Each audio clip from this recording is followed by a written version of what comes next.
আমাদের কান্ট্রিতে মাত্র 300 to 400 এর মতো সাইকিয়াট্রিস্ট ফর আ কান্ট্রি যেখানে আমাদের 170 মিলিয়ন পপুলেশন, আমাদের সাইকোলজিস্ট অল টুগেদার 1000। সো ভয়ানক গ্যাপ আছে এখানে। ঢাকা ইউনিভার্সিটিতে যে সার্ভেটা করা হয়েছে যেখানে দেখা গেছে যে 80% স্টুডেন্টদের they have been suffering from anxiety and depression. একজনকে ভালো লেগেছে, আমি প্রপোজ করেছি, সে রিজেক্ট করেছে। It is okay to get rejected. আমাদের আসলে নেক্সট প্যান্ডেমিক হবে how to deal with this. স্মোকিংটা প্রিটি ওকে, উইড করাটা প্রিটি ওকে। আমরা অনেক কেস পাই যে উইড ইনডিউসড সাইকোসিস। ট্রেডিশনাল থেরাপিতে একবার গেলে হচ্ছে না, রাইট? আপনার সাইকোথেরাপি বা কাউন্সিলিং আপনাকে মাল্টিপল টাইমস যেতে হবে। সুইসাইডের প্রিভেনশনের জন্য আলাদা পলিসি থাকতে হয়, বাংলাদেশে আলাদা পলিসি নাই। সুইসাইডটাকে ডিক্রিমিনালাইজ করা হয় ওয়ার্ল্ড ওয়াইড।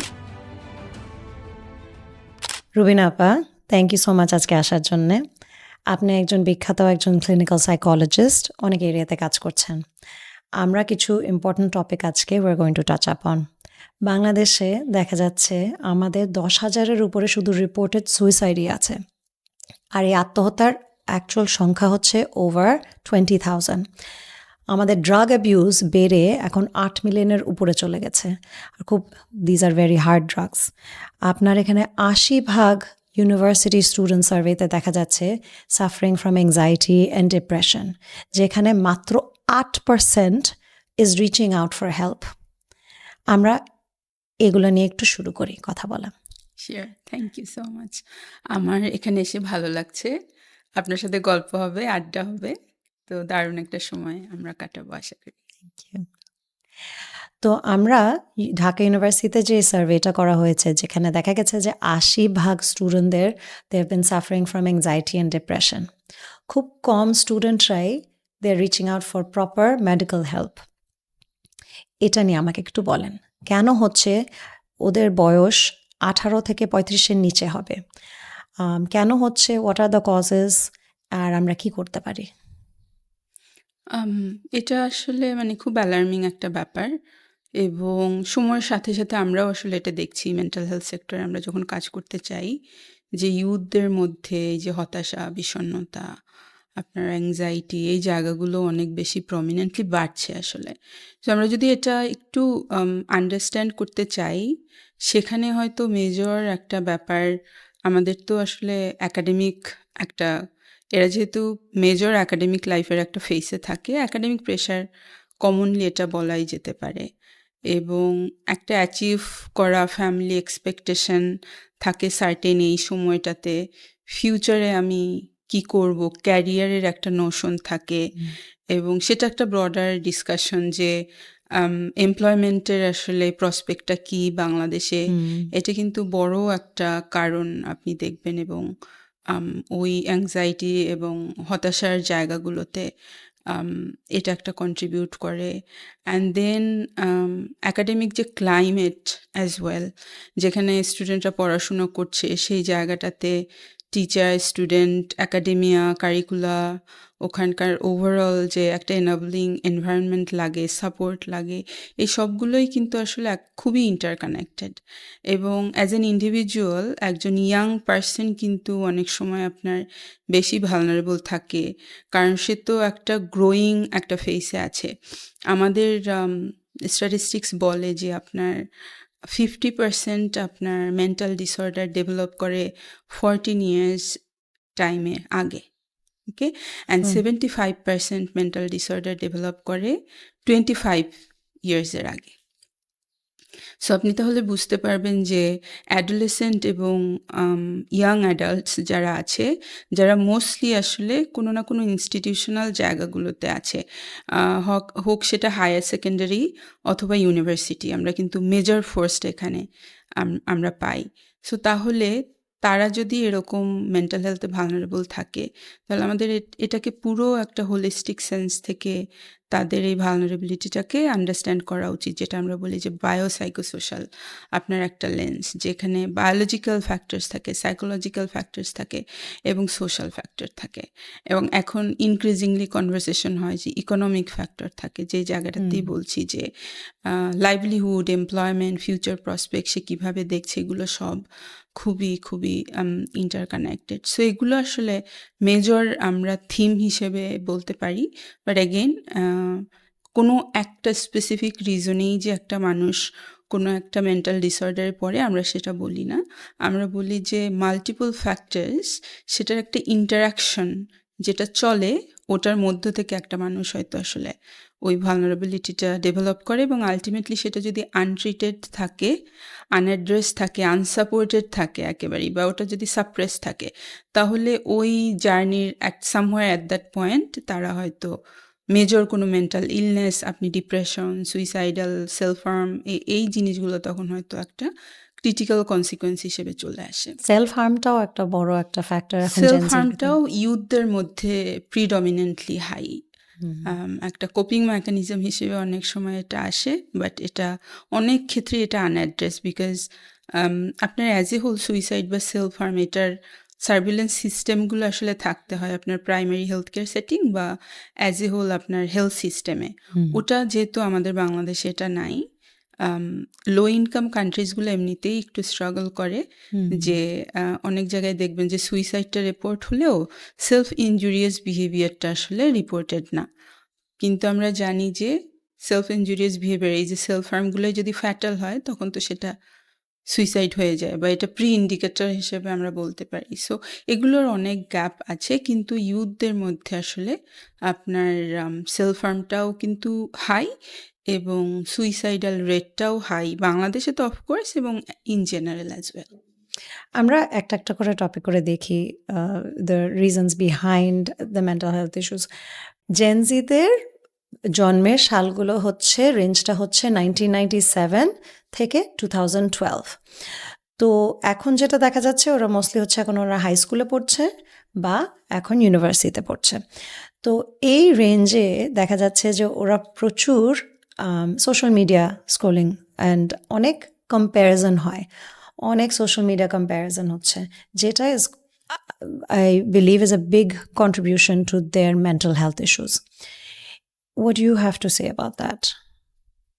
এটা আমি অনেক ভাবি, মানে আমার আসলে যখন ইয়াঙ্গার ক্লায়েন্টদের সাথে আমি কাজ করি, ওদের জগতের সাথে কিছুটা কানেক্ট হবার সুযোগ হয়, আর যেহেতু এই জেনারেশনের থেকে আমার গ্যাপ তো অনেক হয়ে গিয়েছে, সো আমার একটা কনস্ট্যান্ট চেষ্টা থাকে যে আমি যাতে ওদের মনোজগতে কি হচ্ছে, ওদের ইস্যুসগুলো, ওদের লাইফ, ওদের ওয়ার্ল্ড ভিউ, এগুলো আন্ডারস্ট্যান্ড করতে পারি, যেটা আসলে ইন জেনারেল যদি বলি, এই জেনারেশন আসলে they born with the technology, and ওদের ভার্চুয়াল ওয়ার্ল্ডটা আমাদের থেকে, আমরা ওটা আর একটা অপশন, বাট ইটস ওদের অল্টারনেটিভ ওয়ার্ল্ড বা লাইফ। আমরা যেরকম ইন পার্সন একটা লাইফ, ভার্চুয়ালটাও একটা সলিড লাইফ, এবং এখানে বোধহয় একটা ব্যাপার হয় যে ওদের একটা ইলিউশন অফ কানেক্টেডনেস ফিল করে, বাট দ্যাটস নট ক্লোজনেস। আসলে জেনুইন ক্লোজনেস যে একটা হিউম্যান টু হিউম্যান আমরা ডেভেলপ করি পিয়ারের সাথে, বা একটা ডিপ ফ্রেন্ডশিপ, যারা আমার কষ্টে, আমার দুঃখে বা আমার বিপদে তারা ইন পার্সন বা যেখানেই থাকুক, সে এসে আমার লাইফের মধ্যেই চলে আসে। হ্যাঁ, সো ওরা কনস্ট্যান্টলি দে আর হাইপার ভিজিলেন্ট, দে আর পারফর্মিং, তাদের প্রেশার অফ শোয়িং একটা বেটার লাইফ, এবং আদার লাইফটাও তো সে দেখছে সেটা হচ্ছে বেস্ট কিউরেটেড একটা লাইফ। ওকে, এই মানুষটা বাসায় গিয়ে যদি কাঁদছে, সেটা তো কেউ ওরকম দেখাচ্ছে না। এবং ওখানে আর একটা প্রশ্ন থাকে যে আমরা হয়তো ওটা অ্যালাউও করছি না, ওটাও হয়তো অত লাইকস এবং ভ্যালিডেশনও দিচ্ছি না।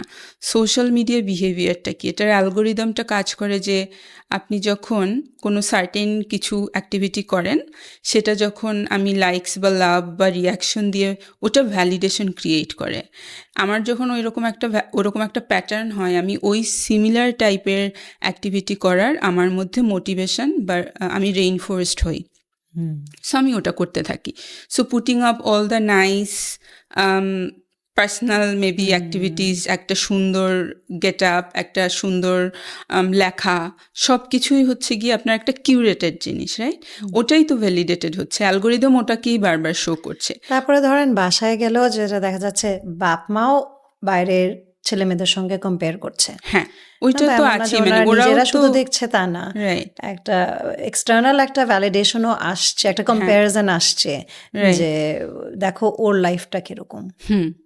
এটা তো আসলে এটা সবসময় ছিল আসলে, এই যে প্যারেন্টাল কম্প্যারিজন, প্যারেন্টাল যে একটা pressure to achieve things, to do certain things, to be certain person, ওরকম করে ক্যারিয়ার, এটা সবসময়ই ছিল। এখন হয়তো সেটা আগে তো আমার ওই রাডারটা কম ছিল, আমি যেটা দেখতাম আমার একটা হচ্ছে গিয়ে প্রক্সিমিটি, যে আমার এই কয়টা নেইবারহুড, ওদের মধ্যে কিছু হলে দেখছি, আমি কনস্ট্যান্টলি আমি লাইভ আপডেট দেখছি না।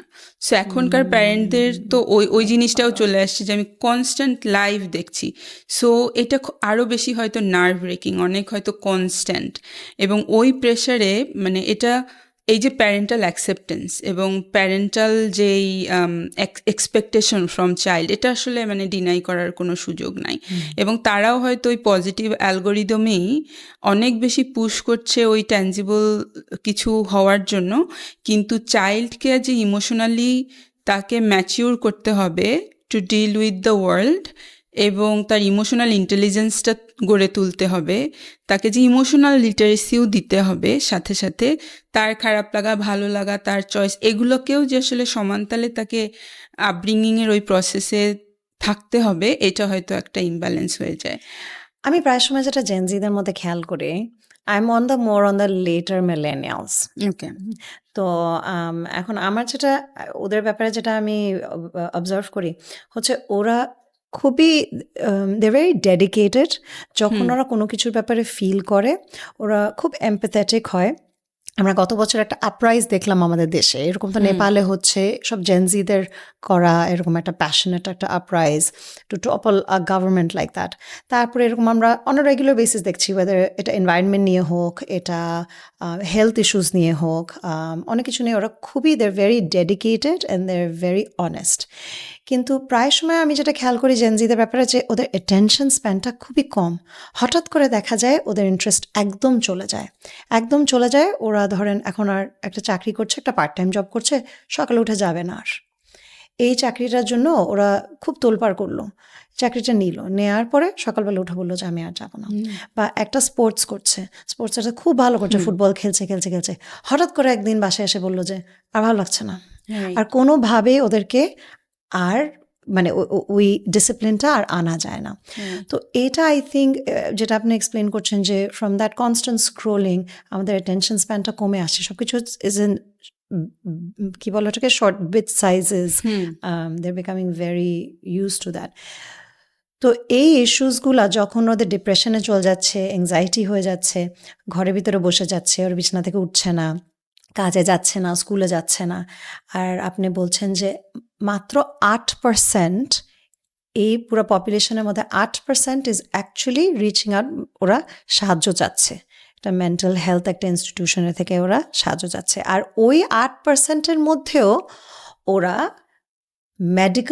প্রপার একটা মেডিকেল হেল্প নিচ্ছে না, ওরা নিজেরাই ওষুধ খাচ্ছে, বা ওরা দেখা যাচ্ছে যে নিজেরাই স্ক্রলিং করে, গুগল করে, ChatGPT করে ওরা সলিউশনস পাচ্ছে। এগুলো আমরা কিভাবে রেকটিফাই করতে পারি, বা এটা কি রেকটিফাই করার প্রয়োজন আছে কি না?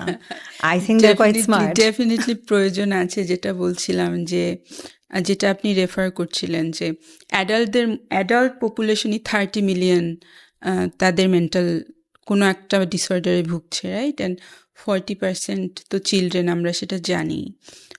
এখানে দুইটা ব্যাপার থাকে, একটা হচ্ছে যে অ্যাডাল্টরা কীভাবে সার্ভিস সিক করবে সেটা আমরা একভাবে দেখতে পারি, আর যারা অ্যাডোলেসেন্ট আর এখনও অ্যাডাল্ট হয়নি, 18 ইয়ার্সের বিলো 18 ইয়ার্স, তাদের ক্ষেত্রে আবার কিছু ডিফারেন্ট রিয়ালিটি কাজ করে।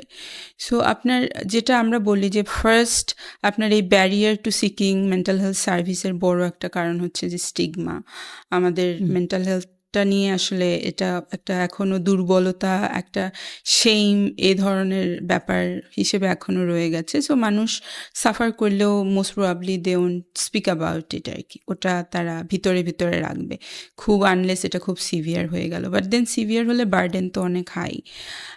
সেকেন্ড হচ্ছে যে আমাদের আসলে সার্ভিসও কিন্তু প্রপোর্শনেটলি নাই আমাদের কান্ট্রিতে। মাত্র অল্প কিছু সাইকিয়াট্রিস্ট, অল্প কিছু সাইকোলজিস্ট, 300 to 400 মতো সাইকিয়াট্রিস্ট ফর আ কান্ট্রি যেখানে আমাদের 170 million population, right? And then আমাদের সাইকোলজিস্ট অল টুগেদার 1000। সো ভয়ানক গ্যাপ আছে এখানে, এবং তাও মোস্টলি আসলে সেন্ট্রালাইজ। তো সার্ভিসের গ্যাপটাও তো একটা রিয়েল প্র্যাকটিক্যাল গ্যাপ, যে কারণে যদি কেউ আসলে বুঝতেও পারে আমার একটু সার্ভিসটা দরকার, সে কোথায় যাবে, সেই ইনফরমেশনটা কি তার আছে, বা এনাফ জায়গা কি আছে একটা আরবান সেট আপ ছেড়ে একটা রুরালে মানুষ কি সেটা পাবে?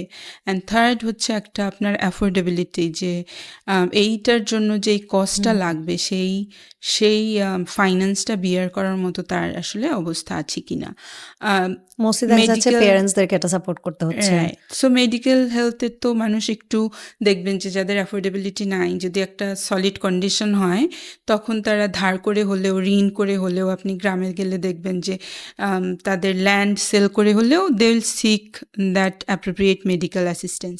মেন্টাল হেলথে এটা একদম নন এক্সিস্টেন্ট, এরকম কোনো কিছু নাই যে আমি মানে মেন্টাল কোনো কন্ডিশন হয়েছে, সিভিয়ার মেন্টাল ইলনেস হয়তো বলেছি, বাট সেটার জন্য আমি এরকম করছি। এটা তো অ্যাওয়ারনেস এবং ওই অ্যাকসেপ্টেন্সের জায়গাটা। আর আপনার যারা ইউথ, বিশেষ করে যারা 18 ইয়ার্সের নিচে, বা স্টুডেন্টও আপনি ধরতে পারেন, যারা আসলে ডিপেন্ডেন্ট, যারা কোনো এমপ্লয়মেন্ট স্লাইডে নাই, যারা ইনকাম করে না। সো আমি যেটা দেখেছি আমাদের কনভারসেশন যেটা হচ্ছিল, যে we get A lot of queries. এই যে আপনার জেনজি যাদের বলছেন, ওরা কিন্তু দে আর ভেরি অ্যাওয়ার। এরা কিন্তু সবার আগে, সেটা টেকনোলজি হোক বা অনেক সময় একটু বেশিও হয়ে যায়, নিজে নিজে সেলফ ডায়াগনোস করে আমার ADHD আছে, ডিপ্রেশন আছে। এরকমও কন্ডিশন হয়েছে যে 5টা কন্ডিশন বলেছে যে সে ভাবছে। এটা হচ্ছে ইন্টারনেট মানে ডক্টর, ওখান থেকে দেখে সে মিলিয়ে বলছে। আমি এটাকে নেগেটিভলি দেখি না, আমি দেখি যে সে তাহলে অ্যাওয়ার, সবাই করি এটা, রাইট? সে অ্যাওয়ার এবং সে কন্ডিশনটা বুঝতে পারছে। এবং কিন্তু দেন ওদের মেজর ব্যারিয়ারটা যেটা আমি বলবো, সেটা হচ্ছে আপনার একটা হচ্ছে স্টিগমা, ওটা কমন ওদের জন্য, যে এটা বললে কি হবে। সেকেন্ড হচ্ছে অটোনমিটা, ওরা ডিপেন্ডেন্ট তাদের প্যারেন্টের অ্যাপ্রুভালের উপরে। প্যারেন্টাল অ্যাপ্রুভালটা কিন্তু আসে না অনেক সময়। এই জায়গাটাতে একটা বড় গ্যাপ, যে ও ভাবছে ওর সাপোর্ট লাগবে, বাট প্যারেন্ট ভাবছে এটা কি, এগুলো সবার হয়, ঠিক হয়ে যাবে।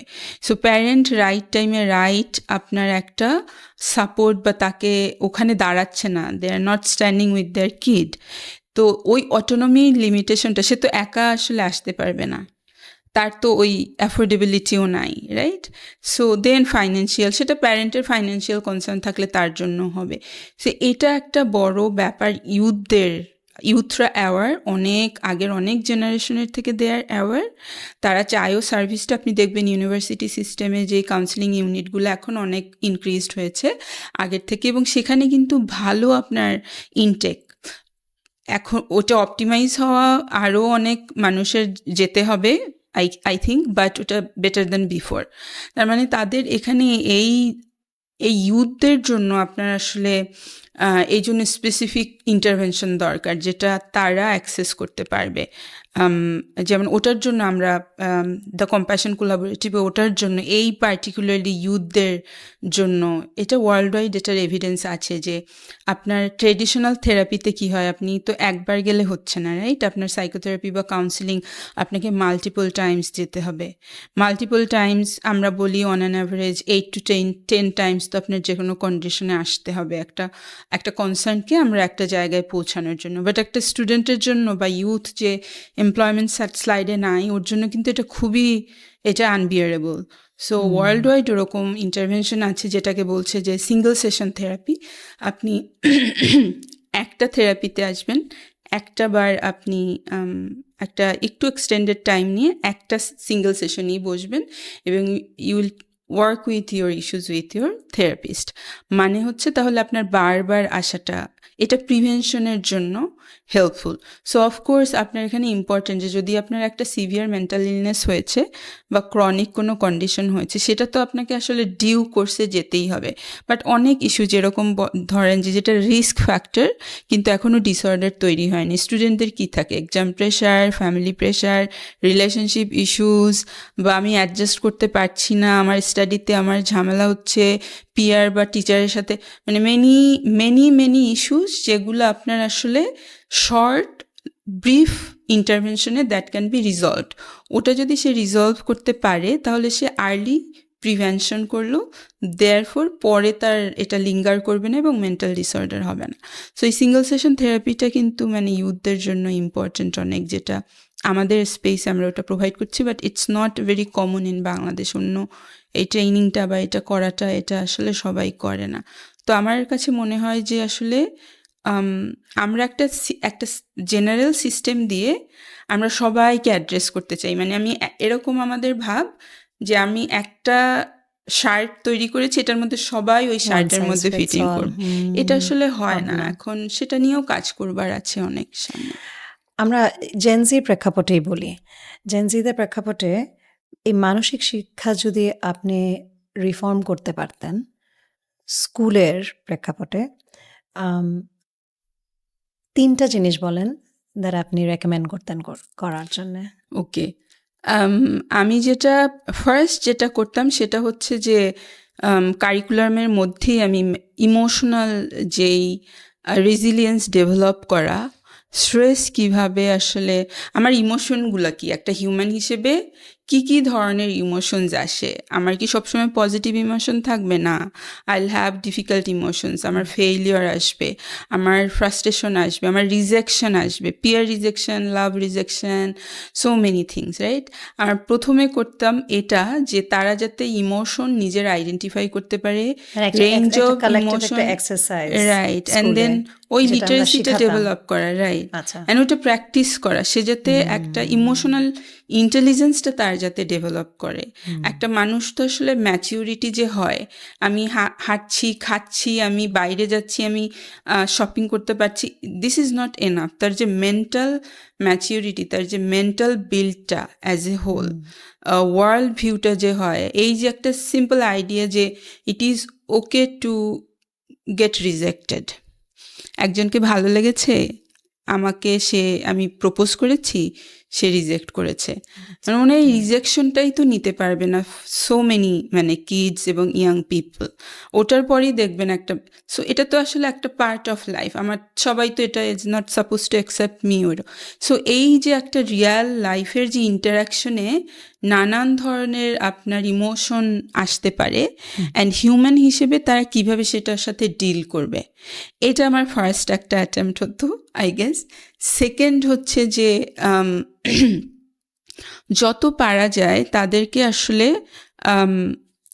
হিউম্যান ইন্টারাকশনের আপনার অ্যাক্টিভিটি বেসড কারিকুলাম বলেন, বা সেটা কোর্স ম্যাটেরিয়ালস বলেন, বা সিম্পল তাদের ডেভেলপমেন্টের জন্য হতে পারে, সেই জায়গাটা এনাবেল করা যাতে তারা কমিউনিটিতে যায়। যেমন আমি আপনাকে যেটা মিন করছি, বোঝাতে চাচ্ছি যে আমাদের যে ছোটোবেলায় একটা নেইবারহুড ছিল, একটা ইমিডিয়েট নেইবারহুড ছিল, একটা ইমিডিয়েট খেলার মাঠ, একটা ইমিডিয়েট কমিউনিটি, আমি পরিবারের বাইরেও আমরা আগ্রহী থাকতাম ওই জিনিস ওদের সাথে দেখতে, ওরা কি করছে, কষ্ট হলেও, ঝগড়া হলেও, মারামারি হলেও ওইটা রিয়েল লাইফে ঘটছে, আমার আসলে অল্টারনেটিভ ভার্চুয়াল লাইফে হচ্ছে না।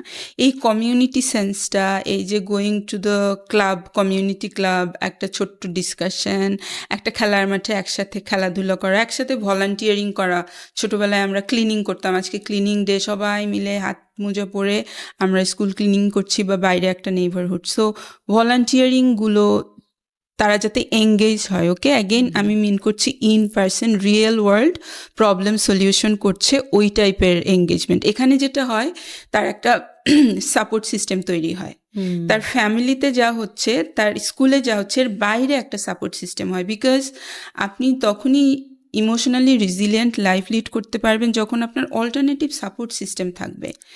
সো একটা ওইটা প্র্যাকটিসও হচ্ছে যেখানে যে বাস্তবে ওদের আমাদের তো জেনজিদের মানে রিলেশনশিপ বিল্ড হচ্ছে না, ইমোশনাল ডেভেলপমেন্ট হচ্ছে না। হ্যাঁ, that is so real very লাইফে কি, ওরা প্রবলেম সলভ করছে, রিয়েল লাইফেই ওরা ওই কানেকশনটা ফিল করছে।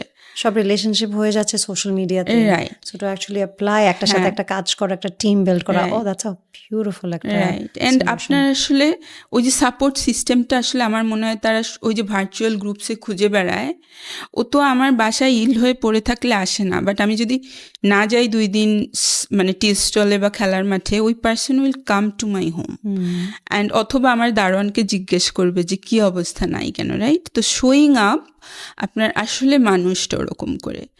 আর থার্ড যেটা করতাম সেটা হচ্ছে তাদের আসলে টেকনোলজিক্যাল বাউন্ডারিজটা শেখানো, যে এই যে হাইপার ভিজিলেন্স থাকা, অল দ্য টাইম অনলাইন থাকতে হবে, আমার internet has to B connected, যদি না থাকে তাহলে আমি নাই, right?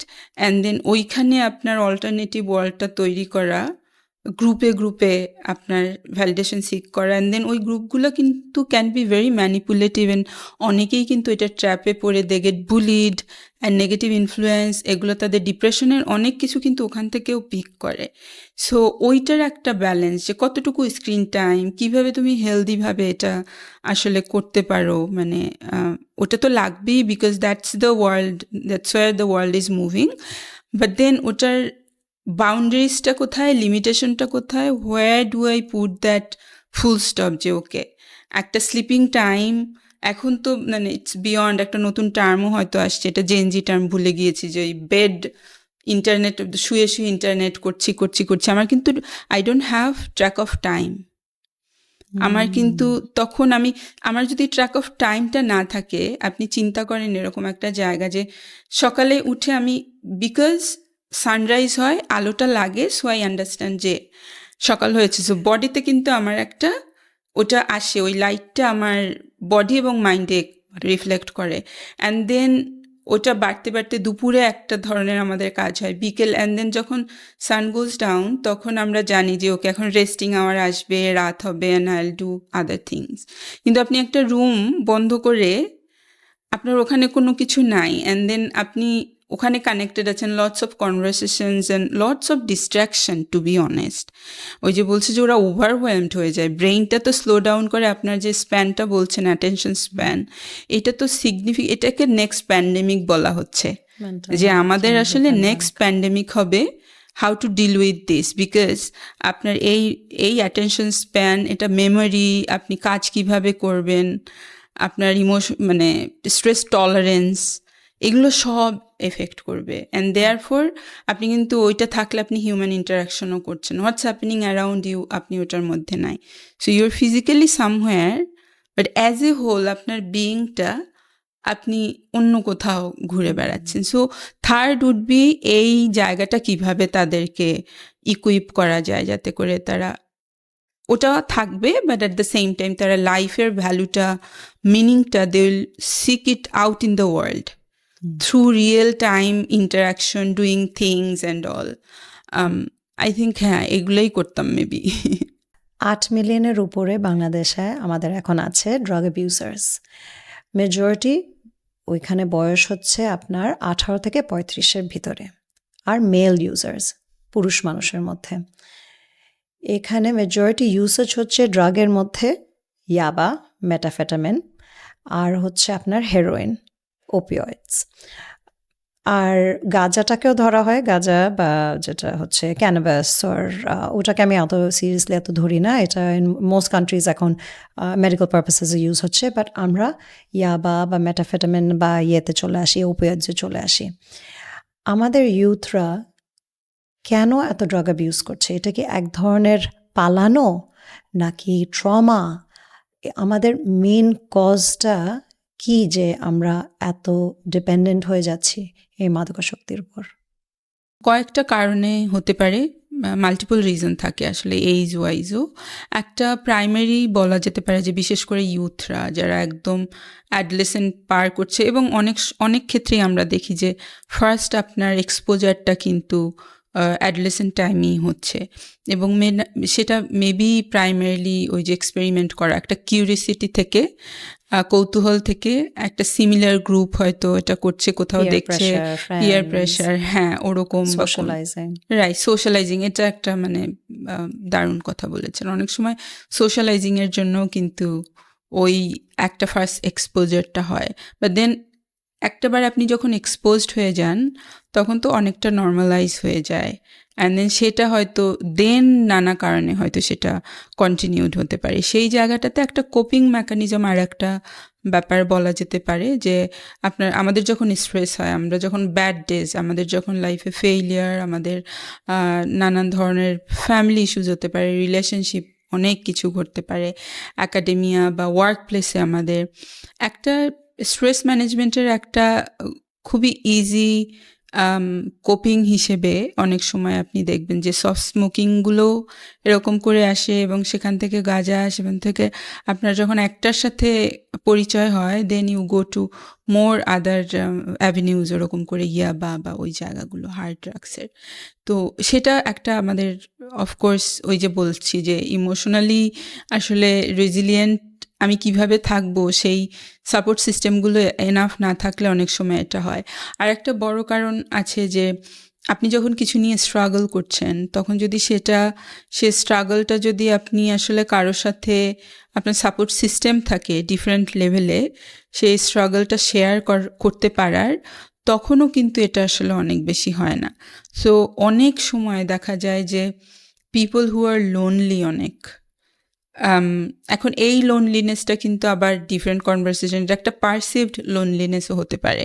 Maybe I am surrounded with so many people but I don't really connect with anyone. So তখন আপনার কি করবেন, ওই যে একটা হার্মফুল নেগেটিভ কোপিং হিসাবেও আসলে ড্রাগসে যায়। আর একটা হচ্ছে যেটা আপনার আমরা বলি যে ট্রমা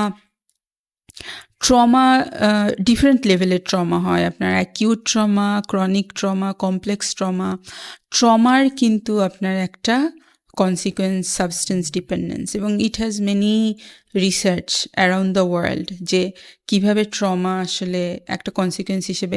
সো যাদের ট্রমা হয়, মানে আমরা যেটা বলি যে আমরা তো ট্রমাটিক ঘটনা হয় না, ঘটনাই থাকে, এটা পজিটিভ আর নেগেটিভ, বাট সেটার কনসিকোয়েন্সেসে আমার যেটা ফিলিং হয় ওইটা আসলে ট্রমা, রাইট? অ্যান্ড দেন ওই ট্রমা নানান লেভেলে হতে পারে, একটা মানুষের ওটার সিভিয়ারিটিটা নানান লেভেলে হতে পারে, এবং এই যদি কমপ্লেক্স ট্রমা আপনার হয়ে যায় এবং সেটা যদি আনট্রিটেড থাকে, তখন কয়েকটা কন্ডিশন আমরা বলি যে আসলে এটা প্রিডমিনেন্টলি এটার সাথে কোরিলেশন আছে, দ্যাট কন্ডিশন ক্যান ডেভেলপ। ওটার মধ্যে আপনার পিটিএসডি, ডিপ্রেশন, অ্যাংজাইটি, আপনার সাবস্টেন্স ডিপেন্ডেন্স, এটা কিন্তু আপনার আসলে ওই ট্রমার কারণেও অনেকে এই সাবস্টেন্সের প্রতি তাদের টেন্ডেন্সিটা বেড়ে যেতে পারে।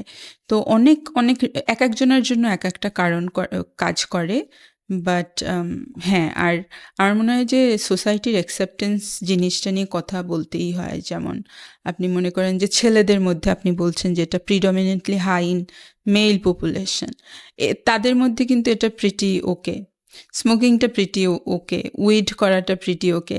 আপনি দেখবেন যে আমরা অনেক কেস পাই যে উইড ইনডিউসড সাইকোসিস, ওকে, সিজোফ্রেনিয়া, এবং তার মানে কি, মানে এটাও কিন্তু আপনাকে একটা লং টার্ম কোনো কনসিকোয়েন্সেসের দিকে আসলে ঠেলে দেয়, ওটা আমরা ওরকম করে বুঝতে পারি না।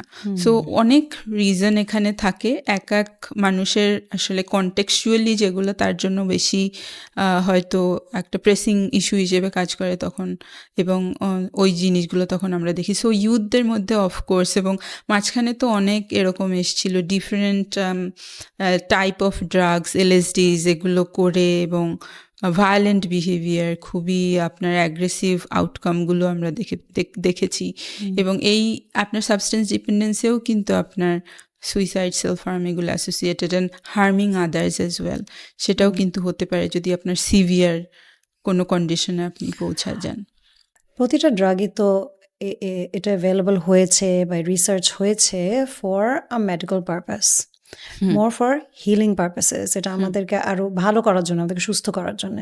এগুলার মিসইউজটাই হয়ে যাচ্ছে এখন অ্যাডিকশন আর নেগেটিভ অ্যাবিউজ। তো ধরেন LSD বলেন বা সিলোসাইবেন মাশরুম, এগুলোও তো প্রথমে এসেছে মোর for healing purposes under guidance, যেটা কিছুক্ষণ আগে বলছিলাম যে ক্যানাবিস, ম্যারিজুয়ানা, এটা যদি আপনি if it's used in the right manner, এটা আপনার অনেক ধরনের can be calming for the nervous system, can be healing for a patient who's very much under a lot of pain.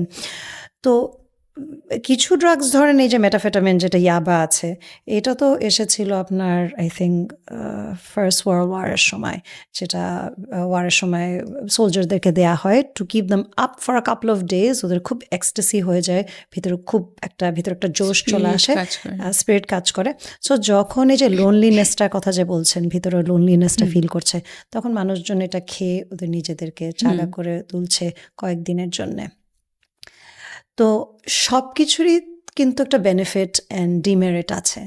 এই মিসইউজটা and being misinformed I think is a very big part. আর pharmaceutical drugs নিয়ে আমি কথা বলি, বাসার দেখি যারা স্টাফ থাকে বা বাইরেও অনেকে, কথায় ওনারা অনর্গল দেখি ওনারা ওষুধ খেয়ে যাচ্ছে, না বুঝে শুনে ওনারা ওষুধ খাচ্ছেন। ডাক্তারের কাছে গেলে আমাদের ডাক্তারের নাম্বারসও অনেক কম অ্যাজ অপোজ টু আমাদের যে এরকম পেশেন্টস অ্যান্ড পপুলেশন আছে। শহরে বলেন, গ্রামেগঞ্জে তো আরও বেশি, মফস্বলে আরও বেশি। তো ডাক্তাররাও না দেখে, আমি কাউকে I am not trying to put anybody down, ওনাদেরও নাম্বারস এত বেশি, ওনারা সমানে ওষুধের প্রেসক্রিপশন লিখে দেয়। তো এই যে ইউসেজগুলো যে দেখছি, তখন দেখি যে ওদের অ্যাটেনশন স্প্যানটা আবারও কম, ঘুমিয়ে থাকছে, সকালবেলা দেয়ার গ্রগি।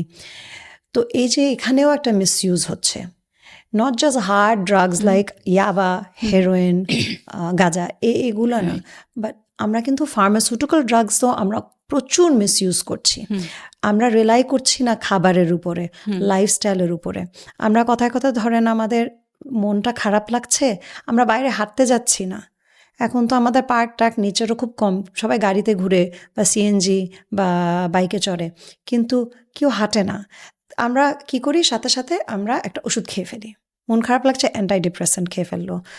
মাথা ব্যথা করছে, কেন মাথা ব্যথা করছে? হয়তো বা ব্লাড প্রেশারটা লো, হয়তো বা সুগার লো, হয়তো বা স্ট্রেসটা অনেক বেশি, ঘুম ঠিকভাবে হয়নি, আমরা ওটা না চিন্তা করে একটা নাপা খেয়ে ফেললাম। তো এরকম করতে যে একটা মেজর, আমি এখন নোটিস করছি বাংলাদেশে একটা ম্যাসিভ একটা এডিকশন হচ্ছে অন ফার্মাসিউটিক্যাল ড্রাগস। আপনার এটাতে কি মনে হয়? I agree with you. মানে সবগুলো যেগুলো বলেছেন, আসলে এটা হচ্ছে আমাদের ইভেন আপনি দেখবেন যে ডক্টরের ফলো আপ করা না করে ওটাই কন্টিনিউ করা, ওভার ইউজ করা বছরের পর বছর ওটার উপরেই। স্লিপিং ইস্যুজের জন্য তো স্লিপিং পিলস, এটা তো এত নর্মালাইজড, এত কমন। আপনি দেখবেন যে এটা আসলে এটাই হচ্ছে গিয়ে একটা সোশ্যাল নর্ম বা একটা সোসাইটির অ্যাওয়ারনেসটা এখানে একটা বড় ব্যাপার। আর সেকেন্ড হচ্ছে আমাদের তো আসলে এই যে ফার্মাসিসগুলো আছে এত মানে গলিতে, এটার তো কোনো রেগুলেটরি সিস্টেম নেই। আপনি বাইরে কী খাবেন, আপনি যদি একটা কিছু করতে চান, আপনার একটা প্রেসক্রিপশন লাগবে up to date to get that medication. আমাদের এখানে শুধু ফার্মাসির যেই ড্রাগস সেল করে সেও অলমোস্ট হাফ ডক্টর। সো সে হচ্ছে গিয়ে যদি বলা হয় মুখ হয়েছে, সে কিন্তু দিয়ে দেয়, সে নিজেও ড্রাগসগুলো করছে। হ্যাঁ, সো যেটা হয়, এটা একটা বড় ব্যাপার হচ্ছে গিয়ে যে it's been normalise so badly. অ্যাকসেপ্টেন্সটা আছে, এটাই ইভেন ডক্টর দেখানোর আগে তুমি একটু গিয়ে ওটা করে আসো, মানে ওর কাছে গিয়ে বললেই দিবে। সো ওটাই আসলে প্রমোটেড হয় বা এনকারেজড হয়। সো আমাদের হেলথ সিকিং বিহেভিয়ারের মধ্যে এটা আছে। এখন এটা কেন হয়েছে, এটার কিন্তু অনেক আসলে হিস্ট্রিক্যালি এগুলোর তো কারণ আছে। কারণ আমাদের এখানে রেগুলেটরি সিস্টেম একটা, সেকেন্ড তো হচ্ছে আপনার আসলে হেলথের যেই ইন্স্যুরেন্স বলেন, হেলথ বেনিফিটসের যেই সোশ্যাল সেফটি নেট বলেন, এগুলো তো কিছু নাই। সো সবাই কিন্তু নিজের আউট অফ পকেট তার হেলথ ইস্যুসগুলো দেখছে। তো আপনি তো চাইবেন মানি সেভ করতে, মেবি দ্যাটস ওয়াই আপনি তখন ইজি সলিউশন খুঁজেন। একটা কবিরাজের কাছে যাই কেন আমি, বিকজ একটা যে পানি পড়া দিবে, মেবি ওটা লেস কস্টলি দেন একটা গোয়িং টু সামহোয়ার যেখানে আপনাকে অনেকগুলো টেস্ট করতে হবে, তারপর একটা প্রসেসের মধ্যে দিয়ে যেতে হবে। সো সেটাও আসলে ঝামেলার। তো আমার কাছে মনে হয় যে আমাদের জাতিগতভাবে আমরা জিনিসটাকে এত নর্মালাইজ করে ফেলেছি, অলমোস্ট এভরিওয়ান। এই যে আপনার অ্যান্টিবায়োটিক্সের যে অ্যালার্মিং, যে আমাদের বডিতে এখন আর কোনো রেজিস্ট্যান্স সিস্টেম আসলে ওরকম করে নাই, বিকজ আমরা ওভার ইউজ করে ফেলছি আমার বডিতে। এগুলো তো রিসার্চেই বলছে। এবং আপনার সো এই জিনিসগুলো তো এক্সিস্ট করে। আপনার গ্যাস্ট্রিকের যে ইস্যুজ আপনি দেখবেন বাংলাদেশে, মানে এভরি হোম আই থিঙ্ক সবাই গ্যাস্ট্রিকের জন্য তো কেউ ডক্টরের কাছে যায় না, দে টেক দোজ হ্যাঁ নিজে নিজে বা ওরকম করে। আর স্পেসিফিকলি আমরা যখন আসলে, আমি যদি আবার মেন্টাল হেলথে ফিরে আসি, সাইকিয়াট্রিক যাদের কন্ডিশন থাকে, এটা তো আসলে অন্য গ্যাস অর ফিভার এরকম না যে একটা না পাবে একটা অন্য খেলে হবে, এটা তো সে জানেও না। মানে একজন সাইকিয়াট্রিস্টের কাছে যেতে হয়েছে একটা ডায়াগনোসিসের কারণে, যে সাইকিয়াট্রিক মেডিকেশন দিয়েছে, এটা কিন্তু খুব ফ্যামিলিয়ার না তার জন্য। কিন্তু এখানেও সেম, সে আমাদের সব সময় বলে দেওয়া হয় যে ডোন্ট মানে মিনিমাইজ বা এটাকে ওভারডু করো না, রাইট টাইমে ফলো আপ করে অবশ্যই। এগুলো কিন্তু আমরা সাইকো এডুকেশন দিই যে why this is important, but আমরা সেম এক্সপিরিয়েন্স করি যে they don't follow up. So ওটাই কন্টিনিউ করছে, মানে হয় ওটাই কন্টিনিউ করছে, না হলে ওটা অফ করে দিচ্ছে, না হলে ওখান থেকে যেটা তার মনে হচ্ছে এটা ঘুমে হেল্প করে বা স্ট্রেসে হেল্প করে, ওই জিনিসটা সে পিক করে সেটা ওভার ইউজ করে যাচ্ছে ফর ইয়ার্স উইদাউট এনি। সেগুলোর তো আসলে মানে সিগনিফিক্যান্ট আসলে মিস ইউজ আপনার। সো এটা একটা, আমি জানি না এটা নিয়ে কেউ বদার দিবেন, আমি তো কেউ চিন্তাও করে না যে আসলে কি কজ করছে। কিডনি ফেলিয়ার হচ্ছে, কিডনি ফেলিয়ারটা কেন হলো, extensive use of the pain killers etcetera. ওটা দেখা বাংলাদেশ ব্যুরো অফ স্ট্যাটিস্টিক্স 2022-এর রিপোর্টে বলে যে আমাদের রিপোর্টেড সুইসাইড হচ্ছে 10,000 প্লাস। আপনার সাথেও যেটা কথা হচ্ছিল, আর অনেক আনরিপোর্টেড আছে, যেটা অ্যাপ্রক্সিমেটলি হচ্ছে আপনার দিনে 50 জন করে আত্মহত্যা করছে, যেখানে আপনার আমরা দেখছি বছরে অ্যাটলিস্ট 20,000 আত্মহত্যা হচ্ছে। আমাদের সোসাইটিতে আমাদের কীরকম লিমিটেশনস, যেখানে আমরা instead of asking for help, আমরা সাহায্য না নিয়ে আমরা আমাদের জীবন শেষ করে দিচ্ছি। কিছু কিছু কেসেস আছে যেখানে ওনারা নিজেদের জীবন নিয়েছে, পুরো ফ্যামিলিরও জীবন নিয়ে নিয়েছে। তো এটার ব্যাপারে আমরা একটু কথা বলি। আমরা ইউথ দিয়ে শুরু করি। ইউনিভার্সিটি গ্র্যাজুয়েটস দেখা যাচ্ছে অনেক সাইবার বুলিংয়ের শিকার হচ্ছে। সাইবার বুলিং থেকে ওরা নিজেদের লাইফ নিয়ে নিচ্ছে instead of talking about it. Dhaka ইউনিভার্সিটির একটা ছেলে শাকিল আহমেদ, 24 বছরের, মানিকগঞ্জের, ও এই বছরই জুন মাসে সোশ্যাল মিডিয়াতে একটা খারাপ একটা কমেন্ট করেছিল, একটা ডিরোগেটরি কমেন্ট। খারাপ ভালো আমি বলবো না, প্রফেট মোহাম্মদ সাল্লাহ সাল্লামকে নিয়ে আর ওনার ওয়াইফকে নিয়ে একটা ডিরোগেটরি কমেন্ট করাতে ওর যে সোশ্যাল বুলিং যেটা হয়, ওইটা থেকে সে একটা সুইসাইড নোট পোস্ট করে সোশ্যাল মিডিয়াতে সে তার নিজের জীবন নেয়। এক হচ্ছে আমার মনে হয় যে স্টুডেন্টরা ঢাকা ইউনিভার্সিটিতে পড়ছে, এটা হচ্ছে ওদের সময় to research, to ask questions, to learn. আমরা এত কেন বুলিং করছি যখন একটা মানুষ শিখতে চাচ্ছে? একটা বাচ্চাকে বলেন, আমাদের বাচ্চা হোক বড় হোক, আমাদের তো এনকারেজ করা উচিত টু আস্ক কোয়েশ্চেন্স। আমরা যদি প্রশ্ন না করি আমাদের ক্ল্যারিটি কোথা থেকে আসবে? কিন্তু আমরা এই লেভেলের বুলিং করে ফেলছি যেখানে এই বাচ্চাগুলোই বলা যাচ্ছে বা ছেলেমেয়েগুলো নিজেদের জীবন নিয়ে নিচ্ছে। তো ইউথদের মধ্যে সুইসাইডের রেট অনেক হাই। আমরা এটা দিয়ে একটু শুরু করে আমাকে এটা নিয়ে একটু বলেন যে কেন হচ্ছে, আমরা কি করতে পারি? বুলিংয়ের যেটা বলেছেন এটা তো one of the main reasons, যে আপনার এই বুলিংটা যে সোশ্যাল মিডিয়াতে হয় তা না, মানে ক্লাসরুমে, আদার কনটেক্সটে, এরকম আরও আপনি একটা এক্সাম্পল দিয়েছেন স্যাডলি, এরকম আরও এক্সাম্পলস আছে ইউনিভার্সিটি স্টুডেন্টদের, হয়তো তার অ্যাপিয়ারেন্স, অ্যাকসেন্ট, হ্যাঁ, তার ড্রেস, অ্যাটায়ার্স, এগুলো নিয়ে বুলিড হয়েছে। এরকম সুইসাইডও আমরা দেখেছি। এই বুলিং শুধুমাত্র যে স্টুডেন্ট না, সেটা অনেক জায়গায় ক্ষেত্রে এরকমও এসছে যে আপনার স্টুডেন্ট টিচার রিলেশনশিপের মধ্যেও বুলিং। তো যেটা আসলে হয় যে আমাদের আসলে আমরা খুব জাজমেন্টাল, এটা আমার খুব মনে হয় যে আমাদের নন জাজমেন্ট এবং নন জাজমেন্টটা মানে কি, নন জাজমেন্ট আসলে অনেক, নন জাজমেন্টাল অ্যাটিটিউডটা এটা অনেক বড় একটা ব্যাপার, যে এরকম একটা পাওয়ার বা এরকম একটা পজিশন যেটা আপনাকে ওখানে দাঁড় করায় যে আপনি আপনার মতের বিরুদ্ধে কেউ কিছু হলেও ইউ ক্যান অ্যাকসেপ্ট দ্যাট এবং ইউ ক্যান কোএক্সিস্ট। এই জায়গাটাতে আমার মনে হয় যে আমরা অ্যাজ এ সোসাইটি আমরা আসলে অনেক পিছনে।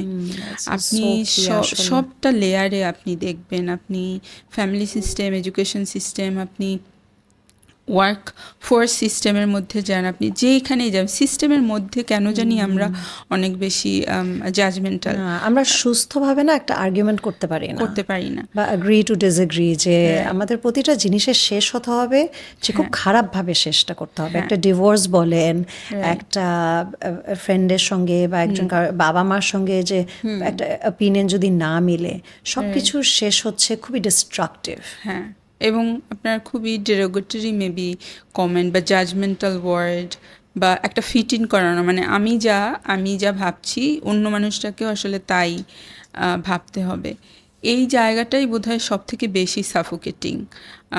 আমরা বলি যে স্টিগমা, অ্যাটিটিউডের, মানুষের অ্যাটিটিউডের চেঞ্জ নাই ওরকম করে, লিটারেসি নাই, কিন্তু এগুলো থাকার পরেও অনেক জায়গায় আমরা দেখি যে it's about their judgemental attitude, যে একটা কথা বললো সেটা সে টলারেটই করতে পারলো না, উল্টো আরও অনেক কথা বললো, এই মানুষটাকে আরও একটা ট্রমাটিক এক্সপিরিয়েন্স দিয়ে দিল। হ্যাঁ, সো এই যে এক্সাম্পলটা দিয়েছেন এটার ক্ষেত্রেও সেটা true, and many other cases যেখানে এরকম সুইসাইড হচ্ছে, যে ওই নন জাজমেন্টাল স্পেসটা নাই, ওই একটা সাপোর্টিভ কমিউনিটি কেয়ারের জায়গাটা নাই। ফর এক্সাম্পল, এটা তো ইনএভিটেবল যে লাইফে আপনি সবসময় হ্যাপি হরমোনস, হ্যাপি ফিলিংসের মধ্যে থাকবেন না। আমরা যেহেতু এইখানে এসছি, will face so many negative experiences as well. এটা তো কোনো গ্যারান্টি দিয়ে কেউ আমাদের ওয়ার্ল্ডে পাঠায়নি যে আমরা আসলে শুধু হ্যাপি গো লাকি হয়েই আমরা কাটাবো, রাইট? তাহলে ওটা পার্ট অফ আওয়ার লাইফ। কিন্তু সেটা হলে আমি যদি সেটা নিয়ে ডিল করার মতো আমার কাছে টুলস থাকে, টেকনিক্স থাকে, আমার যদি সাপোর্ট সিস্টেম থাকে, সেটা নিয়ে আমি কারোর সাথে যাব, কথা বলবো, এবং সেটা সেই অ্যাকসেপ্টেন্সটা এবং সেই ট্রাস্ট এবং সেই আমার যদি ওই বিলিফ সিস্টেমটা থাকে, তাহলে কিন্তু যে কোনো প্রবলেমই মোকাবেলা করা পসিবল, রাইট? কিন্তু যেটা হয় আমাদের এখানে সুইসাইড এবং মেন্টাল ইলনেসে ডিভাস্টেটিং লেভেলে স্টিগমা আর নন টলারেন্স আর জাজমেন্ট। এখন জাজমেন্টটা কিন্তু শুধুমাত্র আপনার দুইটা এন্ড থেকে, সুইসাইড স্পেসিফিকলি এইটার জাজমেন্ট আসে আপনার একটা রিলিজিয়াস দিক থেকে, আর একটা হচ্ছে আপনার নিজের নৈতিকতা, আপনার যেই দর্শন, আপনার যেই আদর্শ, সেখানে। সো আমার পার্সোনাল স্ট্যান্ডার্ড অ্যান্ড আমার রিলিজিয়াস ভিউ, এই দুইটাই প্রাইমারিলি। সো আপনার যে আত্মহত্যা করবে এটা ইটস এ সিন, এটা নিয়ে কেউ কথা বলে না, যে দ্যাটস এ বিগ ব্যারিয়ার। আমি তো not accepted in this world, I am not accepted in the other world, so আমি কথা বলবো না। আবার ওই যে আমরা সবসময় বলি যে no problem is a small problem, কারণ প্রত্যেক ব্যক্তির জন্য ওটা ইউনিক একটা স্ট্রেসর। আপনার জন্য যেটা মনে হচ্ছে যে একবার এসছিল না আমাদের, যে একটা খুব, আপনি আবার কিনা জানি না, নিউজ পেপার এসেছিল যে একটা ফেমাস সিরিয়াল হতো, পাখি ড্রেস পরতো, আমি ওটা দেখি নাই, পাখি ড্রেস একটা সামথিং ছিল, যে ক্যারেক্টারটা হচ্ছে পাখি, ওই পাখি একটা ড্রেস পরে সামথিং, ওটা ওই সময় একটা কোনো একটা ঈদে এটা খুব, মানে সবাই ওটাই কিনছে, শপিংয়ে হয় না আপনার ঈদে এইবার এই ট্রেন্ড, এই আনারকুলি, এটা সো ওরকম পাখি ড্রেসের একটা ব্যাপার। সো একটা টিনেজার ও চেয়েছিল একটা পাখি ড্রেস, ওকে বোধহয় বলেছিল যে দিবে, বাট আলটিমেটলি ওটা ওকে ঈদের সময় ওটা কিনে দেওয়া হয় নাই। ওই বাচ্চাটা আসলে সুইসাইড করেছিল। এখন আপনি খালি চোখে বললেন যে this is such a stupid ব্যাপার, যে একটা পাখি ড্রেসের জন্য কেউ মারা যায়, কিন্তু আপনি মিস করছেন ওই এমপ্যাথিটা এবং তার জায়গার ওই আন্ডারস্ট্যান্ডিংটা, যে এটা হয়তো ওর জন্য একটা বিগ ডিল, ওর একটা আশা, ওর একটা desire to see something, to get something, and then ওর হয়তো এই যে কথা দিয়ে কথা না রাখাটা প্যারেন্টসের, দ্যাট হিট হার্ড, রাইট? যে সেজন্য নট জাস্ট পাখি ড্রেস, দ্য প্রসেস, যে কীভাবে ওটা ডিল করা হয়েছে, ওর সাথে যেভাবে এটা নেগোশিয়েট করা হয়েছে সে হয়তো সেই প্রসেসে ওর অনেক হার্টফুলনেস ছিল, অ্যান্ড দেন ওই ইমোশনটাও কীভাবে হ্যান্ডেল করবে ওর হয়তো মনে হয়েছিল যে আমি মানে this is end of the world, এটা কেন হলো মেনে নিতে পারছে না। সো আউট অফ দ্যাট ও জানে না কী করবে, সো সে ওই পেইনটা রিলিজ করার জন্য হয়তো ওটা করেছে, বা আউট অফ অ্যাঙ্গার হতে পারে, হতাশা, অভিমান, অনেক কিছু। কিন্তু এটা কি একটা আমি বলতে পারি less of A problem, because I am dealing with another maybe different problem. So ওই ছোটো বাচ্চার জন্য that is important. So understanding that, আমার মনে হয় এই আন্ডারস্ট্যান্ডিংটা, এই এমপ্যাথিটা এবং এই নন জাজমেন্টটা, যেটা আপনার দর্শনে, আপনার ফিলসফি অফ লাইফ, আপনার স্ট্যান্ডার্ড, আপনার নৈতিকতার জায়গায় মিলছে না, তাই জন্য অন্যটা হচ্ছে বুলশিট করে দেওয়া বা অন্যটাকে মিনিমাইজ করে দেওয়া, ডিসকার্ড করে দেওয়া, এই টেন্ডেন্সিটা কিন্তু সিস্টেমিকলি আপনার আমাদের সব কিছুকে ঝামেলা। এখন এটা তো আপনি দেখবেন এটা ফ্যামিলিতে এক্সিস্ট করে, এইটা আপনার ইনস্টিটিউশন, একাডেমিক ইনস্টিটিউশনে এক্সিস্ট করে, ইট এক্সিস্ট ইন দ্য ওয়ার্কফোর্স যেখানে আপনি কাজ করেন, and it exist everywhere. So যখন এগুলো থাকবে এবং আমরা বুঝতে পারবো না যে ছোটো স্ট্রেসারও কারোর জন্য অনেক বিগ হতে পারে, তার টলারেন্স লেভেল সেটা না হতে পারে, and how can we not trigger but provide maybe একটা সাপোর্ট। অ্যাটলিস্ট আমি জাজমেন্ট করলাম না, কিছু করতে পারলাম না হেল্পটা। সো এটা একটা বড় জায়গা যেটা আমাদের এখান থেকে শেখা যে কেন, রাইট, এই যে আমরা এটা আত্মহত্যাগুলো নিয়ে যে কথা বলছি না, স্টিগমা বলেন, রিলিজিয়াস পারপাসেস বলেন, লোকে কি বলবে, এই যেগুলোই রিজন হোক না কেন, এগুলো নিয়ে যে আমরা কথা বলছি না, না বলে বলে আমাদের ওগুলোর উপর নট শেডিং লাইট, আমাদের ওটার উপর রিসার্চ হচ্ছে না, আমরা শিখছি না। ইস্যুসগুলো কিন্তু সোশ্যাল ইস্যুসগুলো খুবই ভিন্ন অন্য দেশ থেকে। আমি বই পড়ে, অনেক শিক্ষিত বাবা মা আছে, ওনারা অনেক বই টই পড়ছেন, ছেলে মেয়েকে ওইভাবে করে, স্পেশালি মিলেনিয়াল বাবা মারা খুব বই টই পড়ে টোরে, পডকাস্ট দেখে টেকে বাচ্চা কাচ্চার সাথে, পার্টনারদের সাথে রিয়্যাক্ট করছে। কিন্তু আমাদের সোশ্যাল ইস্যুসগুলো কিন্তু বেশ ভিন্ন। যেটা আপনি আমেরিকা, কানাডা, ইউকে, ইউরোপে ফিল করবেন, এটা কিন্তু বাংলাদেশে তা না, তাই না? তো আমার মনে হয় এই জিনিসটা এত গুরুত্বপূর্ণ একটা টপিক যে আমাদের প্রতিটা সুইসাইড নিয়ে কথা বলার দরকার। আমাদের we want to giving back একটা কমিউনিটির জন্য করা, শুধু দান খয়রাত, শুধু টাকা পয়সা আর একটু মাদ্রাসা করলাম, মসজিদ করলাম আর আর মানে জাকাত দিলাম, তাহলে হয়ে যায় না। এটাও আমাদের একটা দায়িত্ব। আমাদের মানুষকে সার্ভ করা হচ্ছে সবচেয়ে বড় দায়িত্ব, না? তো এখানে আমি একটা টপিক নিয়ে কথা বলতে চাই আপনার সঙ্গে। কৃষকদের মধ্যে প্রচুর আত্মহত্যা হচ্ছে, ওনারা নিজেদের জীবন নিয়ে নিচ্ছে, যেখানে ওরা ঋণগুলো ওনারা শোধ করতে পারছেন না। যে কৃষকরা খুব চাপের ভিতরে আছেন, ঋণ শোধ করতে পারছেন না, ওনারা ওনাদের নিজেদের জীবন নিয়ে নিচ্ছে। এই প্রেক্ষাপটে আমি আপনার সঙ্গে কয়েকটা নাম আর ডেট আমি অ্যাকচুয়ালি শেয়ার করতে চাই, কারণ আমার মনে হয় যেটা করার খুব প্রয়োজন। আমাদের নামগুলো বলার দরকার, আমাদের এক একটা কেস আমাদের ইন্ডিভিজুয়ালি দেখা খুবই প্রয়োজন। এই বছরে শুধু 4টা কেস, মার্চের 2025, সাইফুল শেখ মেহেরপুরের, উনি পেস্টিসাইড খেয়ে মারা যান। উনি একজন হচ্ছেন পেঁয়াজের উৎপাদনকারী। এপ্রিল মাসে মীর রুহুল আমিন, রাজশাহীর, 60 বছর বয়স, উনি ট্রেন থেকে লাফ দেন। অগস্ট মাসের আকবর হোসেন, রাজশাহীর, 50 বছর বয়স, ওনাকে ওনার বডি পাওয়া যায় একটা খেতে, একটা খেতে, পানের খেতে। অগস্টের 2025, এগেন এটাও রাজশাহীতে, মিনারুল ইসলাম, যেখানে উনি ওনার নিজের জীবন শুধু নেন না, উনি ওনার ওয়াইফ, 2 বাচ্চাকে মেরে তারপর উনি ওনার নিজের জীবন নিয়ে নেন। এই কেসটাতে লাস্টের মনিরুল ইসলাম যিনি আছেন, পুরো ফ্যামিলিকে মেরে তারপরে উনি একটা নোট লিখেন, যেখানে আপনারা আর কারো পিছে যাবেন না, গিয়ে পুলিশ খামাখা টাকা খাবে এক এক জায়গায়, যে আমি নিজে দায়িত্ব নিচ্ছি যে আমি আর ঋণগুলো শোধ করতে পারছিলাম না। ওনার 1.5 লাখ টাকার লোন ছিলেন। এই 1.5 লাখ টাকা লোনের মধ্যে ওনার সপ্তাহে 2700 টাকা করে দিতে হতেন। 2700 টাকা উনি দিতে পারছিলেন না। এক সময় ওনার একটা গ্যামলিংয়ের অভ্যাস ছিলেন, কিন্তু তার আগে অনেক বছর ধরে ওনার এই জুয়ারে অভ্যাসটা উনি ত্যাগ করেছিলেন। কিন্তু তারপরও ২৭০০ টাকা আজকালকার দিনে কিন্তু একজন কৃষক যে ভালোভাবে কৃষিকাজ করছেন এত কোনো ব্যাপার না। ২৭০০ টাকা is not that big an amount. আমি আমাদের ক্ষেত্রে এই শহরের ক্ষেত্রে এই ক্ষেত্রে বলছি না, এটা কৃষকের জন্য।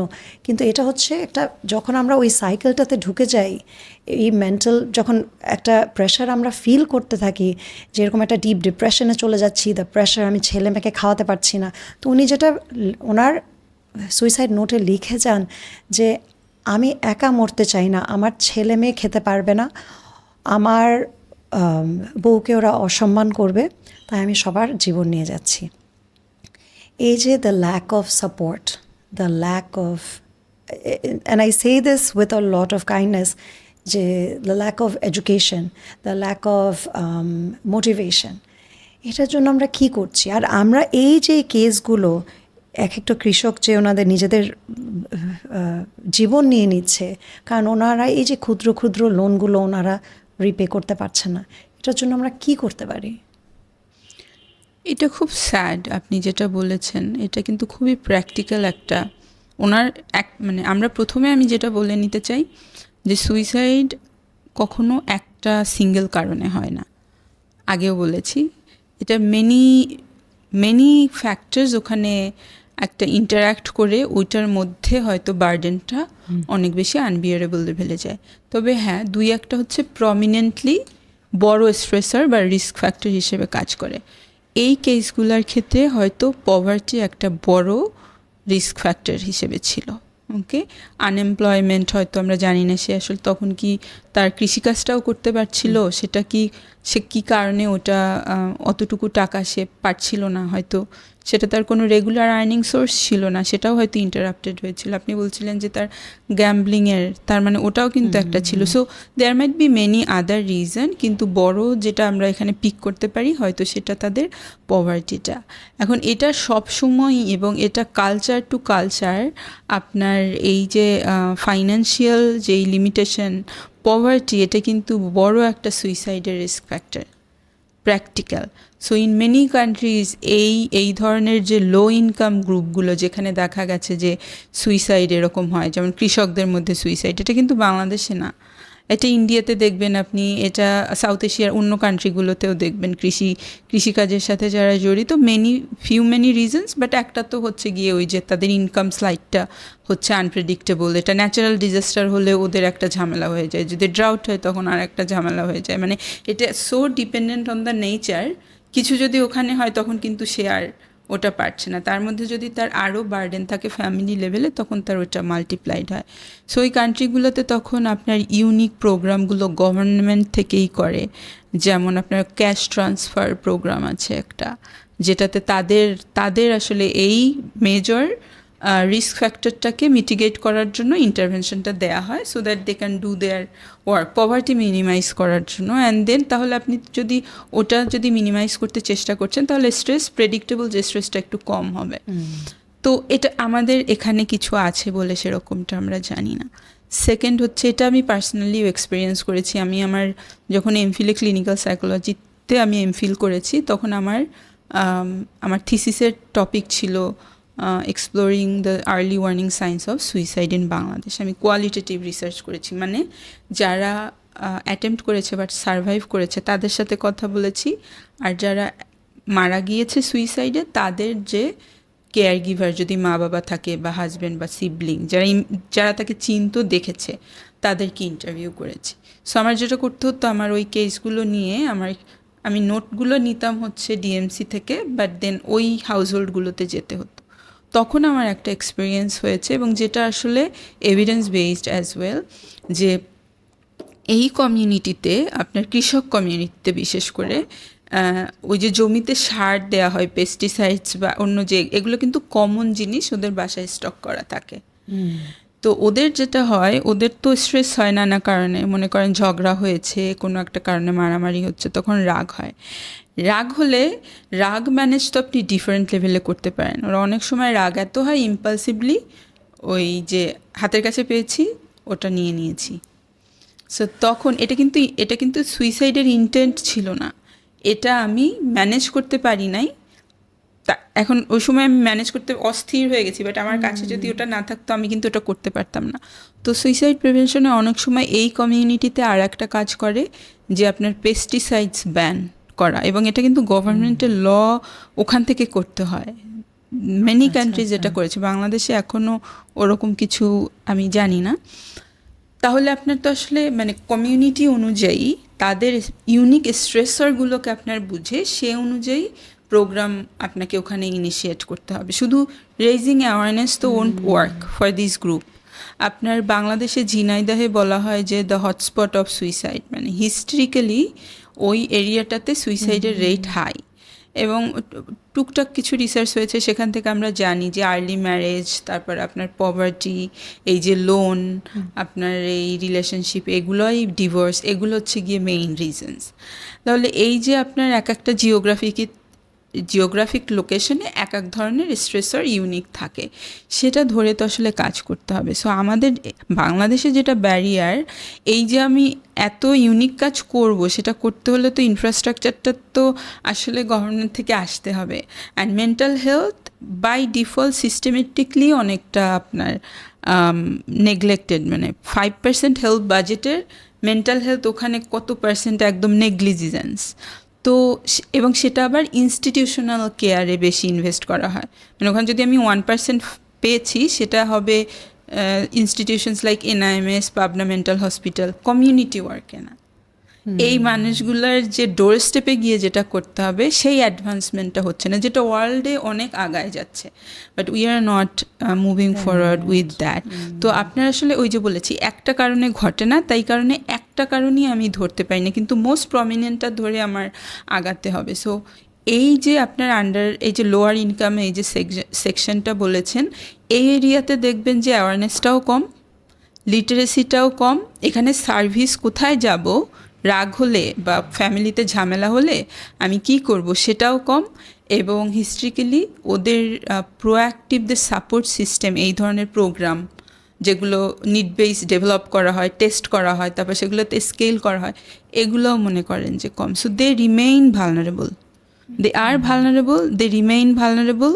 অ্যান্ড ডিফারেন্ট আপনার যখন কান্ট্রিতে একটা চেঞ্জ হয়, আমার সোশিও পলিটিক্যাল চেঞ্জ হলে ওরা বাধাগ্রস্ত হয়, যদি একটা আপনার ক্লাইমেট চেঞ্জ হয়েছে ওরা বাধাগ্রস্ত হয়, ওদের সো ওই জায়গাটা তো ওরা কি করবে এখন, ওর তো আসলে সিস্টেমেটিকলি তো আসলে এইটা নিয়েই ও আগাচ্ছে, তাকে তো আসলে তাহলে আমার আরও এডিশনাল সাপোর্ট দিতে হবে, সেটা তো নাই। এবং আমি জানি না বাংলাদেশে তো সুইসাইড অ্যাওয়ারনেস বা সুইসাইডের জন্য আপনার একটা সুইসাইড প্রিভেনশন পলিসিই নাই, আলাদা করে একটা স্ট্র্যাটেজিই নাই। হ্যাঁ, তারপরে প্রত্যেক কান্ট্রিতে সুইসাইড প্রিভেনশনের আপনার হেলথ যেই ডিজিএইচএস আছে, আমাদের তো মেন্টাল হেলথের যেরকম 100 বছর পরে আমাদের মেন্টাল হেলথ অ্যাক্ট পেয়েছি, আমাদের কিন্তু 100 ইয়ার্স লুনাসি অ্যাক্ট বলতো, ওটা 2018 সালে এটা ফার্স্ট আমরা মেন্টাল হেলথ অ্যাক্ট পেয়েছি। আচ্ছা, সো যে আমরা কতগুলা পিছনে ছিলাম, সো পেলাম। তারপরে মেন্টাল হেলথের স্ট্র্যাটেজি বা পলিসি আসছে, কিন্তু এই জায়গাটাতে সুইসাইডের এই প্রিভেনশনের জন্য আলাদা পলিসি থাকতে হয়, বাংলাদেশে আলাদা পলিসি নাই। সুইসাইডটাকে ডিক্রিমিনালাইজ করা হয় ওয়ার্ল্ড ওয়াইড, বিকজ বাংলাদেশে সুইসাইডটা এখনও ক্রিমিনাল অ্যাক্ট। তো যখন সুইসাইড নিজেকে মারছে তাকে ক্রিমিনাল, হ্যাঁ, আপনি যদি সুইসাইড অ্যাটেম্প্ট করেন আপনাকে সে পুলিশ নিয়ে যেতে পারবে, because it is a criminal act. এখন আপনি যখন একটা অ্যাটেম্প্ট করছেন, আপনি কি যাবেন, আপনাকে তো ধরবে, আপনি তো লুকাবেন না তাহলে। সো দে মানে টেন্ড টু হাইড, সো এটাকে করতে হবে decriminalisation, but this is not happening in Bangladesh. Even পাকিস্তানেও এটা হাইকোর্ট উঠে গেছে, ইন্ডিয়াতে ডিক্রিমিনালাইজড হয়ে গিয়েছে, many countries of the world suicide, because যখন আপনি ডিক্রিমিনালাইজ করবেন তখন এটা হেলথ অ্যাসপেক্ট হবে, তখন আপনি হেলথ সিক করবেন, কিন্তু এখন তো ক্রিমিনাল অ্যাক্টের আন্ডারে, তাহলে তো আপনার এটা তো হেলথের মধ্যে নাই। একে যে এরকম একটা মেন্টাল হেলথ মানে ডিপ একটা মেন্টাল হেলথ ইস্যু দিয়ে যাচ্ছে, অ্যাটেম্পটস টু কিল হিমসেলফ, তারপর আমরা ওনাকে একটা ক্রিমিনাল অ্যাক্টের ফেলে আমরা ওনাকে ধরে নিয়ে যাচ্ছি instead of a Cry for help, যে এই মানুষটার তো সাহায্য দরকার আমাদের সবাই, we should jump in to help him rather than. So আমরা আমরা ওটা কোথাও আগাচ্ছি না। এটাতে আপনাকে আর একটা ইনফরমেশন দিই, যে ওই যে আমার সেম থিসিসের সময় সো আমি কেসগুলো পেতাম কোথায়, সুইসাইড তো অন্য কোনো হসপিটালে কিন্তু অ্যাটেম্পটেড কেস দেখবে না, সব কিন্তু ঢাকা মেডিকেলে পাঠাবে। সো ঢাকা মেডিকেলের যে এমার্জেন্সি ডিপার্টমেন্ট, ওখানকার হিস্ট্রি থেকে আমি কন্ট্যাক্টগুলো দিতাম যে কারা এরকম, কারণ তখন ওখান থেকে আমি তাদের কাছে ডেটা কালেক্ট করতে যাব। সো ওখানে অনেকেই তখন কারেন্ট ভর্তি থাকতেন যারা অ্যাটেম্প্ট করেছে বাট সারভাইভ করেছে, তাদের তো একটা প্রসেসে সে হয়তো ওয়ার্ডেই আছে। সো মনে করেন আমি জানি যে this few clients R here, আমি যাব কথা বলবো, আমি গিয়ে দেখবো যে সে নাই কেন, তার কোনো রিলিজ ইনফরমেশন নাই। রিলিজ ইনফরমেশন নাই কেন, ওই যে ক্রিমিনাল অ্যাক্ট, তো আপনার ক্রিমিনাল অ্যাক্ট না, ওই চান্সটা তো থাকেই। সো ও না বলে হয় অনেক সময় ওখান থেকে বের হয়ে যায় যে আমাকে আর, এখন ও যদি ওটা হয় আমরা খুঁজেও পাবো না যে আমরা এই হেল্পটা প্রোভাইড করব। আর ও তো হেলথের কি অবস্থায়, ও তো আর একবার কি আসবে, আর তারপর ও যখন ফিরে যাবে সেই ফ্যামিলি সোসাইটিতে তো তাকে আউটকাস্ট করে। ফ্যামিলি কিন্তু গোস থ্রু হিউজ আপনার প্রেশার বা একটা আইসোলেশন। প্রেশারটা সে যে নিজের জীবনটা নিতে গেল, তারপর নিতে পারলো না, তারপরে এখন সে পালিয়ে গেল হাসপাতাল থেকে যে ওকে এখন একটা ক্রিমিনাল কেস দিয়ে দিবে। ওই ফ্রাস্ট্রেশনটা, অ্যাগ্রেশনটা কোথায় যাবে? নিজেকে তখন আর আত্মহত্যা করতে চেষ্টা করবে না, এই অ্যাগ্রেশনটা অন্যদের উপরে যাবে বা নিজের উপরও যায়। আপনার বলা হয় যে সুইসাইড অ্যাটেম্পটের যদি আপনি সারভাইভ করেন, তাহলে নেক্সট 2-3 days আপনার সুইসাইড অ্যাটেম্প্ট করার chances are high, because you have not received maybe proper support. Second হচ্ছে আপনি তো একটা প্রবলেমে পড়ে সেটার একটা রিলিফ হিসেবে ওই অপশন, প্রবলেম যদি সলভ না হয় তাহলে তো সে ওই প্রবলেমে ফিরে গিয়েছে, সো সে তো ডাবল ভালনারেবল। আপনার রিসেন্ট যেই আমরা যে একজন জার্নালিস্টের সুইসাইডের নিউজও আসলো না, যে তাকে বলছে যে ফার্স্ট অ্যাটেম্পটে সে হসপিটালে গিয়েছে, তাকে সাপোর্ট দিয়ে বাসায় আনা হয়েছে, পরের নাইটে সে সুইসাইড, তখন সে মারাই গিয়েছে। সো এটাও বলা হয় যে নেক্সট অ্যাটেম্পট যে করবে সেটা হবে মোর ফ্যাটাল, মানে ওটা আরও বেশি সিরিয়াস কিছু সে করবে, যাতে ওটা এতই ফ্যাটাল হবে যে সে আর ফিরে আসার চান্সেস থাকবে না। সো আপনি মানে ওই সিস্টেম, কিন্তু সিস্টেমিক সব কিছু কিন্তু আমাকে আসলে সাপোর্ট করছে না। একটা আমি সুইসাইড করতে যাচ্ছি, সুইসাইড করতে পারলাম না, এখন আমার উপর ক্রিমিনাল কেস দিয়ে যদি আমাকে জেলেই ভরে দেয়, তাহলে মানুষটা কি চিন্তা করবে? তারা তো ভাববে যে আমি আমার নিজের জীবনটাই নেই। হ্যাঁ, সো আপনার ওই ভয় থাকবে, আপনার আদার জাজমেন্ট থাকবে, যে আপনি খুব কমন দেখবেন যে, এটা বলাটাও একটু কঠিন, যে মানুষ যখন রিলিজিয়াস লেন্সে দেখে তখনও তো তাকে আসলে খুব ফরগিভিং কিছুতে দেখে না, যে ইউ আর এ সিনার, আমরা ওটা নিয়ে আরেকটা এপিসোড, একটা পুরো একটা এপিসোড করতে হবে, সুইসাইডকে যে এভাবে, এটা ইসলামে না ক্রিশ্চিয়ানিটিতেও একই জিনিস আমি দেখেছি, যে অনেক জায়গায় ওনারা জানাজা পড়ছে না, ফিউনারাল করছে না, কমপ্লিটলি লুক ডাউন আপন, এবং এই জন্যই কিন্তু রিপোর্ট করে না, বিকজ ফ্যামিলি তো চায় যে মারা গিয়েছে অ্যাটলিস্ট শেষটা সুন্দরভাবে হোক। সো তখন কিন্তু আর এটা সুইসাইড বলা হয় না। সো আপনি ওই যে 10,000 20,000 বলছেন, এটা কিন্তু হাইলি স্ক্রিনড কোনো একটা মিডিয়া অ্যাটেনশন পেয়েছে ওই কেস।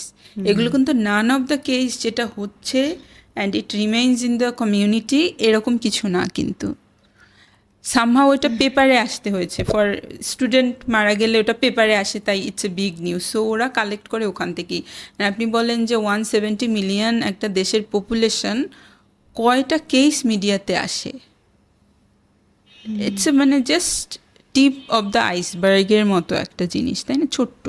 সো এই প্রবলেমটা is I think much deeper than we what we see আসলে আউটসাইড। হ্যাঁ, সো হ্যাঁ, বাট স্টিল ওটা চলছেই আসলে। এবং আপনি দেখবেন এভরি এইচএসসি এক্সামিনেশনের পরে, মানে আমি এগুলো এক্সপিরিয়েন্স বলছি আমি কানপেতে রয়ের এক্সপিরিয়েন্স থেকে, বিকজ কানপেতে রয়ে তো 12 years ধরে সুইসাইড প্রিভেনশনে আমরা কাজ করি ওখানে।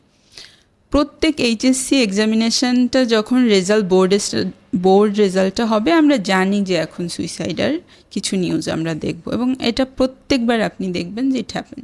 ফিউ রিপোর্টস আপনার পেপারে আসবে, কিন্তু সব আসবে না। আমার গ্রামের বাড়িতেই এইবার বোর্ড এক্সামের পরে সামওয়ান ডাইড বাই সুইসাইড, সেটা তো আমি কোথাও পেপারে দেখি না, এটা তো আমি জেনেছি আমার।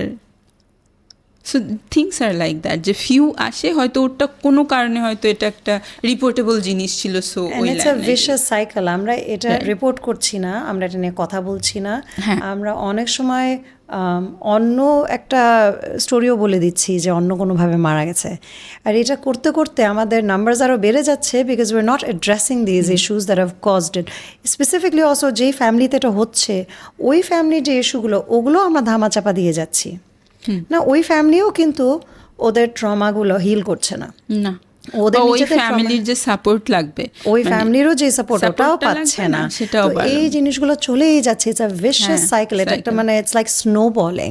মানে এতটুকু একটা প্রবলেম থেকে এখন আস্তে আস্তে এই প্রবলেমগুলো তো যত আমরা বলছি না, অ্যান্ড আই হোপ কেউ না কেউ যে আপনারা এটা শুনছেন, I hope you take lesson for যে আমরা বলছি না যে আপনি এখানে ব্রডকাস্ট করবেন but to the right level, যে আমরা অ্যাডমিট করি যে এই প্রবলেমটা হয়েছে, so we can seek out for that help.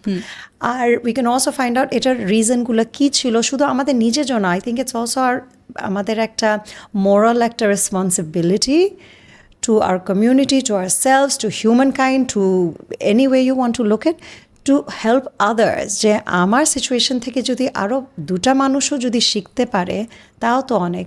Rather আমরা আমাদের প্রবলেমগুলোই আরও স্নোবলিং করে ফেলছি। রুবিনা আপা, আপনার সঙ্গে আজকে খুবই একটা প্রোফাউন্ড একটা কনভারসেশন হলো। আমাদের গল্প কখনোই শেষ হবে না।